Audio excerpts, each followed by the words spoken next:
Hi there, Pastor Scott here, and welcome to this week's Sunday preview for November 21st, Christ the King Sunday. As we think about Christ as our King, this naturally connects to the topic of leadership. But how do people typically use the word leadership? In his book, Leadership Without Easy Answers, Ron Heifetz, who teaches on leadership at the Harvard School of Business, says that most people think of leadership as referring to people who follow a vision cast by a leader.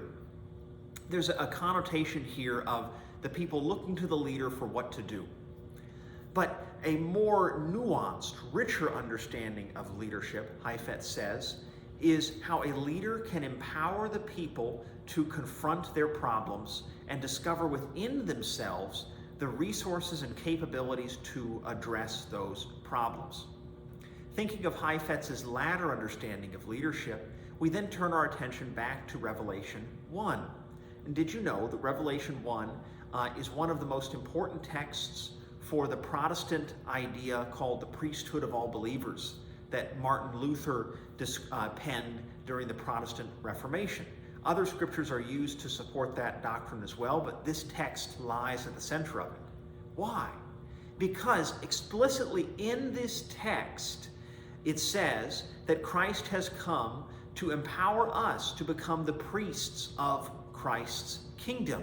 And all of a sudden it begins to make sense. Christ is our King who leads us, who casts a vision of what is to come. We look forward ultimately to the day of his second coming.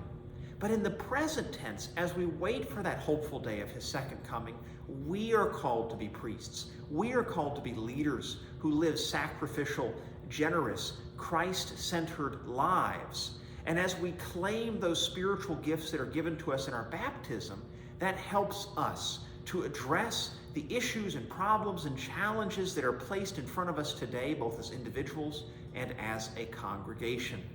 I hope that you and your family can join us for this message of hope and inspiration and empowerment. God bless you and have a nice rest of your Friday.